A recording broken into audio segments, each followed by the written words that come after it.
Frères et sœurs, aujourd'hui c'est une grande joie. Nous fêtons l'Assomption de la Vierge Marie. Non pas l'Ascension, parce que Jésus est monté au ciel tout seul, il est le Fils de Dieu.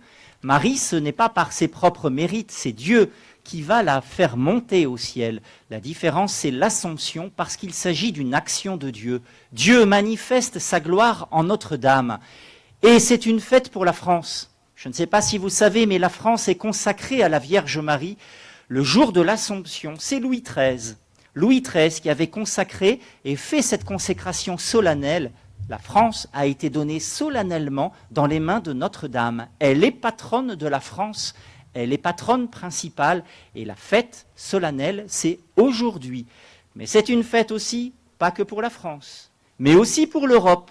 Je ne sais pas si vous avez déjà vu les drapeaux européens. Ce sont des drapeaux avec 12 étoiles, drapeaux bleus avec 12 étoiles. On a peut-être pu penser un temps que c'est parce qu'il y avait 12 pays dans l'Europe, mais aujourd'hui, vous voyez bien qu'il n'y en a pas 12. Il y en a 23 dans l'Union européenne et 27 dans l'espace de Schengen. Et même au tout début, si on veut être juste, il n'y en avait que 6. En fait, les 12 étoiles viennent de Robert Schuman, qui était chrétien. Il s'est posé la question de devenir prêtre et on lui a dit « les saints de demain seront dans la politique ». Il a cherché sa vocation et il s'est lancé dans la politique. Il a été un homme politique, chrétien, profond. Il était un peu comme un laïc en mission. Il avait une vie de prière intense et il est père de l'Europe. On le cite comme un des pères de l'Europe et c'est lui qui a initié de mettre 12 étoiles. Alors bien sûr, parce qu'il y a eu un moment 12 nations, mais c'était en référence à cette première lecture que nous venons d'entendre. La femme qui a 12 étoiles, qui la couronne, c'est une référence directe à la Vierge Marie. Oui, l'Europe, c'est cette inspiration de ces racines chrétiennes, de ces pays qui ont quelque chose de bon, qui viennent de Dieu. Et Robert Schuman va insister pour faire l'Europe, parce qu'il dit « l'Allemagne est un dragon qu'il faut enchaîner ». Au lendemain de la guerre, lui qui était d'Alsace-Lorraine, qui connaissait bien l'Allemagne, qui connaissait bien la culture, il disait « il y a une énergie énorme dans l'Allemagne, il faut la canaliser, sinon on aura encore des guerres et des guerres, ça partira encore en cacahuète ». Il disait « il faut faire cette unité ». Cette allusion au dragon, c'est encore cette première lecture. La femme et le dragon. La femme couronnée de 12 étoiles et le dragon qui n'aura pas le dernier mot. Oui, la paix. La paix, être artisan de paix, c'est cette référence aussi à la Vierge Marie. Alors aujourd'hui, nous fêtons Notre-Dame. Et cette solennité de l'Assomption, c'est le moment où Marie est montée au ciel avec son corps. La tradition de l'Église nous en parle, que Marie a vécu quelques années après la mort de Jésus, peut-être quelque chose comme 15 ans, si on croit bien la tradition, et qu'elle a comme été avertie intérieurement qu'elle allait partir au ciel. Alors elle a fait venir les 12 disciples, les 12 apôtres. Judas n'était plus là, c'était Matthias. Et il y en a un qui n'était pas arrivé à temps, qui n'a pas vu Marie monter au ciel dans la gloire, comme les apôtres ont vu Jésus monter au ciel. À votre avis, c'est qui? Eh bien, c'est saint Thomas. Et saint Thomas, eh bien, il était inconsolable. Autant il n'était pas là à la résurrection de Jésus, et ça lui a été comme une boule dans le cœur. À ce moment-là, il n'a pas été le premier averti, mais là, il paraît dans la tradition qu'il était absolument inconsolable. Il n'a pas vu Marie partir. C'est comme s'il avait tout raté, tous les grands moments de la vie chrétienne. Et c'est là, nous dit la tradition, plutôt en Orient orthodoxe, que Marie lui serait apparue pour le consoler et lui aurait donné sa ceinture. Cette ceinture, les orthodoxes la conservent. Oui, Marie, elle est apparue des milliers, des millions de fois, et là, ce serait la première, et ce serait à saint Thomas. Alors Marie, elle est montée au ciel. Pourquoi? Eh bien parce qu'elle n'a pas péché. Et là, c'est toute la tradition qui nous le dit. Saint Paul le dit dans les Écritures, que le péché a pour conséquence la mort. La mort vient du péché. C'est pas le projet de Dieu de nous faire souffrir. C'est pas le projet de Dieu que l'on meure. Il veut que l'on vive et que l'on a comme destinée la vie éternelle. Alors, Marie, comme elle n'a pas péché, est-ce qu'elle devait connaître la mort? Eh bien, c'est là que Dieu est intervenu et que c'est là que nous fêtons aujourd'hui, elle est montée au ciel avec son corps. 4 personnages dans la Bible ont connu cela. Le premier, c'est dans les 10 premiers patriarches avec Enoch. On voit que dans la Genèse, plus le péché grandit, plus les hommes meurent tôt.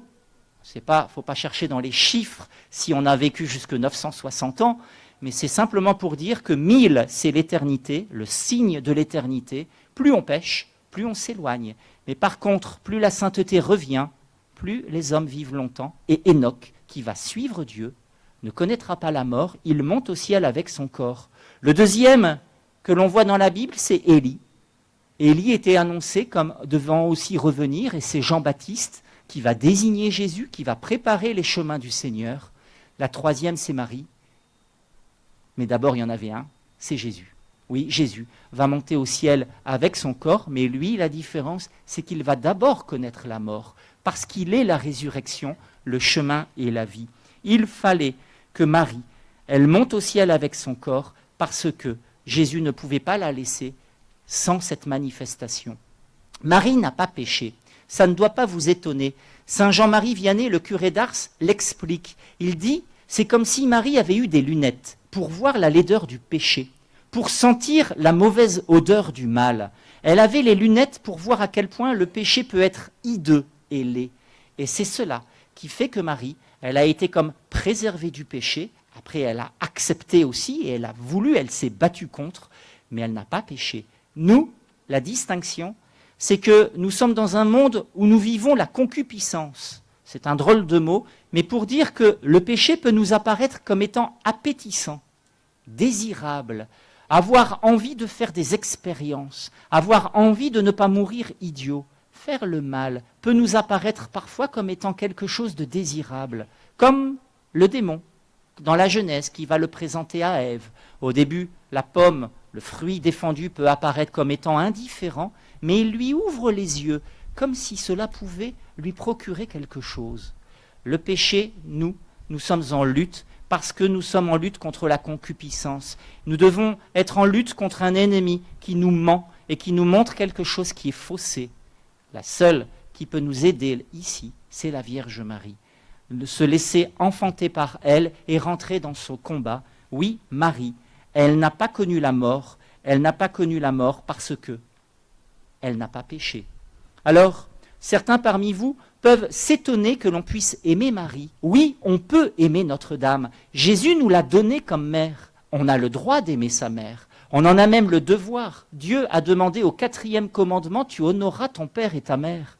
Dans la vie spirituelle, nous avons un père, c'est Dieu. Et nous avons une mère, c'est la Vierge Marie. Jésus, quand il sera au pied de la croix, il dira à Saint Jean, et à travers Saint Jean, c'est tous ceux qui veulent suivre Jésus, il va lui dire, voici ta mère, en désignant Marie. Et en disant à Marie, voici ton fils. Tous ceux qui veulent suivre Jésus ont besoin d'une mère, et Marie leur est désignée. Et Marie reçoit cette mission de veiller spirituellement sur chacun des enfants de Dieu. Alors, doit-on être jaloux pour Dieu que Marie soit mise à l'honneur aujourd'hui? Doit-on être jaloux? Certains nous font le reproche. Mais quel fils ne serait pas honoré qu'on honore sa mère? Pourquoi est-ce que Jésus nous donne sa mère à aimer? On ne doit pas être jaloux. Il y a une petite histoire vraie, tout proche de nous, qui le manifeste. C'est le roi Baudouin. Il y a peut-être des Belges parmi vous. Levez la main. Est-ce qu'il y en a qui nous viennent de Belgique, de Tournai? Ah, il y en a quelques-uns. J'en vois quelques mains.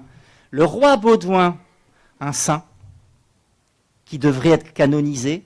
La reine Fabiola ne voulait pas directement parce qu'elle disait qu'il devait être le roi de tous. Mais à un moment, il était avec la reine Fabiola et tout le monde, le peuple belge, acclamait la reine. On voit 2 périodes dans la vie du roi Baudouin, la partie triste et la partie joyeuse. Le roi joyeux et le roi triste. Le roi triste, c'était avant qu'il rencontre la reine Fabiola. Il dira de la reine, elle a été un tourbillon dans ma vie. Un tourbillon d'amour, un tourbillon de joie. Oui, son visage a changé, son cœur a changé. Et la foule en Belgique, alors qu'ils étaient en couple, ils étaient à 2, ne se tourne pas vers le roi, mais acclame la reine. Et on va demander au roi, est-ce que tu n'es pas jaloux qu'on acclame la reine Fabiola plutôt que toi? Et le roi va répondre, non, Parce que je sais que quand le peuple acclame la reine, c'est moi qu'ils acclament. Oui, quand on acclame la Vierge Marie aujourd'hui, c'est Jésus que l'on acclame. Quand Marie monte au ciel, ce n'est pas l'ascension, mais l'assomption. C'est une œuvre de Dieu qui nous est donnée. La Vierge Marie nous est donnée à aimer. La manifestation de la gloire aujourd'hui nous est donnée par Dieu pour que la Vierge soit vénérée. Aujourd'hui, nous avons une mère, et c'est la mission des fils d'aimer leur mère et de lui manifester sa joie et de lui manifester son amour. Oui, aujourd'hui, nous manifestons quelque chose de grand.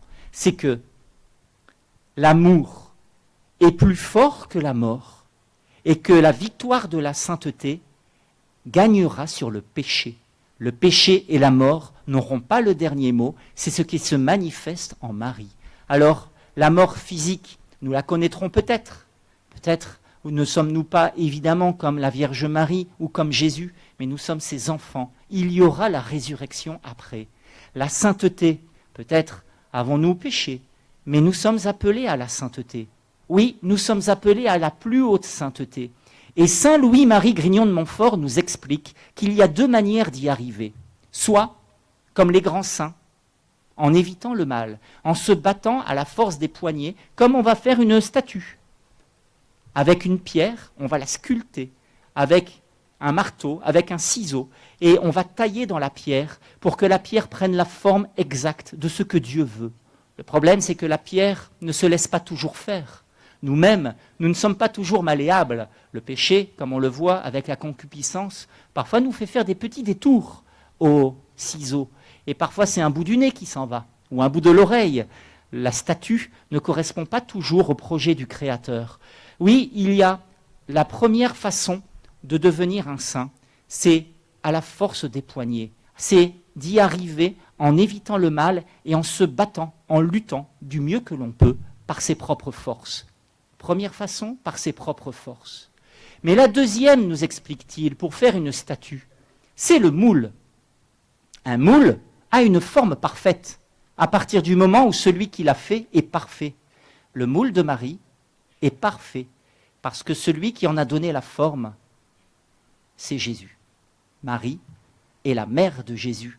Et c'est Jésus qui a donné à Marie d'être mère. C'est Marie qui est devenue ce moule parfait du Fils de Dieu. Mais un moule peut être reproduit à l'infini. Et à partir du moment où aujourd'hui Dieu nous donne Marie comme mère, si nous l'acceptons, nous pouvons nous laisser enfanter spirituellement par la Vierge Marie. Cette deuxième façon de devenir un saint, en se consacrant à la Vierge Marie, en la prenant comme mère, c'est la plus facile, c'est le chemin le plus droit et le plus rapide pour parvenir à la sainteté. Oui, pas à la force de nos mérites, à la force de nos poignets, mais par les seuls mérites de la Vierge Marie.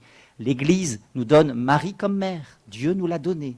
L'Église nous la donne comme modèle, le Père nous la manifeste aujourd'hui dans l'Assomption, dans cette belle fête. Alors, je vous résumerai tout par sainte Thérèse de l'Enfant Jésus, qui dira « J'ai plus de chance que la Vierge Marie ». Et nous aussi, nous avons tous plus de chance encore que la Vierge Marie, parce que la Vierge Marie n'a pas une Vierge Marie à aimer. Elle n'a pas une Vierge Marie à avoir comme mère qu'elle va pouvoir aimer et vénérer. Nous avons Notre-Dame que nous pouvons aimer en ce jour. Deux choses se manifestent. Un, que l'amour est plus fort que la mort. Deux, que la sainteté est plus fort que le péché.